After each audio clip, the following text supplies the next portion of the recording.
সাকিব খান অবশ্যই আমাদের সুপারস্টার। উনি অনেক ভালো ভালো মুভি করছেন, অনেক ভালো ভালো মুভি আমাদেরকে উপহার দিচ্ছেন। অলরেডি দুইটা আপু লাইফে অনেক প্রবলেম চলছে, তো একটু দেখার পর আমি আরেকটা মেয়ে হয়ে আবার একই জায়গা থেকে কেন যাবো সেম প্রবলেম নিজের কাঁধে নিয়ে আসার জন্য। এখন তো অনেক শান্তিতে আছি, তো শান্তিতেই থাকতে চাই।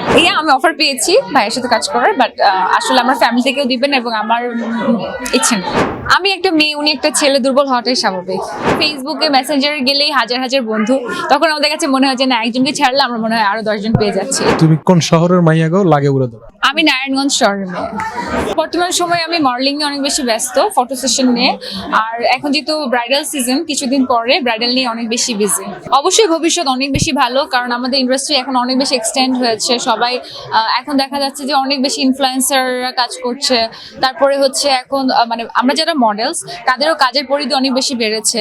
অ্যান্ড যারা নাটক সিনেমা করছে তাদের তো আরো বেশি বেড়েছে, কারণ এখন হচ্ছে আমরা সবাই সোশ্যাল মিডিয়ার মধ্যে, হয় না যে সোশ্যালি সবকিছু দেখতে পারি। সো অফকোর্স কাজের পরিধিতেও একটু বেশি। আমি বলবো যে এটা আমাদের জন্য it's not a good thing for us, কারণ হচ্ছে কি আমরা দিন শেষে একটু সোশ্যাল মিডিয়াতে স্ক্রল করি, যে দেখি এখানে ইনফরমেশনের জন্য কিংবা আমাদের সেলফ এন্টারটেইনমেন্টের জন্য, কিংবা কিছুটা সময় হয় না যে সারাদিন কাজ করবো, একটু সোশ্যাল মিডিয়াতে দেখি যে আমাদের আপনজনেরা কে কি করছে। অনেক সময় অনেকের সাথে হয় না যে আমরা এইভাবে কানেক্টেড থাকি না, দেশের বাইরে থাকি। কিন্তু এখন যেটা হয় যে সোশ্যাল মিডিয়াতে ঢোকার পরে এত এত বাজে বাজে ভাইরাল কন্টেন্ট, যেটা দেখার পর আমার কাছে মনে হয় যে এটা আমাদের জন্য একদমই ভালো নয়, কারণ আমরা সবাই শিখছি, আমাদের বাচ্চারাও শিখছে।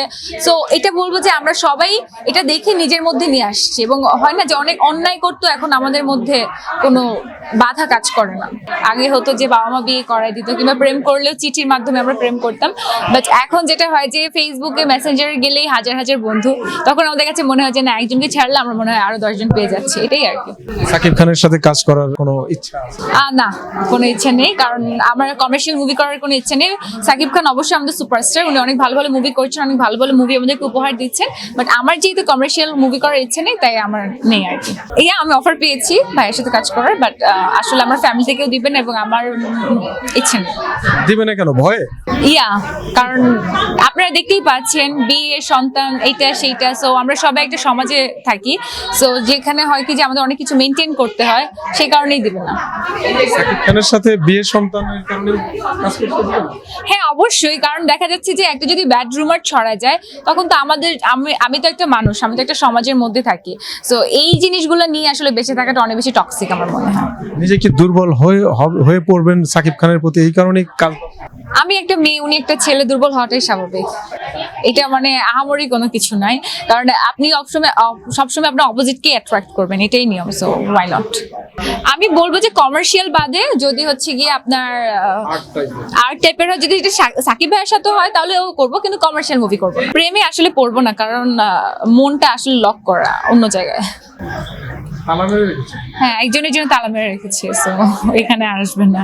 আর আমি যেখানে দেখছি যে অলরেডি দুইটা আপু লাইফে অনেক প্রবলেম চলছে, কিংবা আমি জানি না, তাদের ব্যক্তিগত জীবন নিয়ে কথা বলতে চাই না। সো একটু দেখার পর আমি আরেকটা মেয়ে হয়ে আবার একই জায়গা থেকে কেন যাবো সেম প্রবলেম নিজের কাঁধে নিয়ে আসার জন্য। এখন তো অনেক শান্তিতে আছি, তো শান্তিতেই থাকতে চাই। তুমি কোন শহরের মাইয়া গো? লাগে উড়ে দাও। আমি নারায়ণগঞ্জ শহরের মেয়ে। আই ডোন্ট নো, বাট সেটা তো আপনারা বলবেন, যারা দর্শক আছে তারা বলবে। বাট আমরা অনেক ঘরোয়া, আমরা মানে সংসারী অনেক, তো এই কারণে বিয়ে করবো। আর আমরা দেখতেও সুন্দরী, মানে সবাই বলে। বাট সবচেয়ে বড় কথা হচ্ছে আমরা একটু সংসারী। আমাদের বিয়ে করলে ডিভোর্স হওয়ার সংখ্যা অনেক কম। সবাই যেটা করে যে সবাই চায় বিয়ের পরে একটা সংসার করার জন্য। আমি যদিও কাজ করছি, বাট আমার বিয়ের পরে যদি আমার ইনলস থেকে কোনো প্রেশার আসে যে কাজ করা যাবে না কিংবা কম কাজ করতে হবে, অফকোর্স আমি কাজে স্টপ করবো এবং আমার মানে ফ্যামিলি টেক কেয়ার করবো। ওকে, আপনাকেও ধন্যবাদ।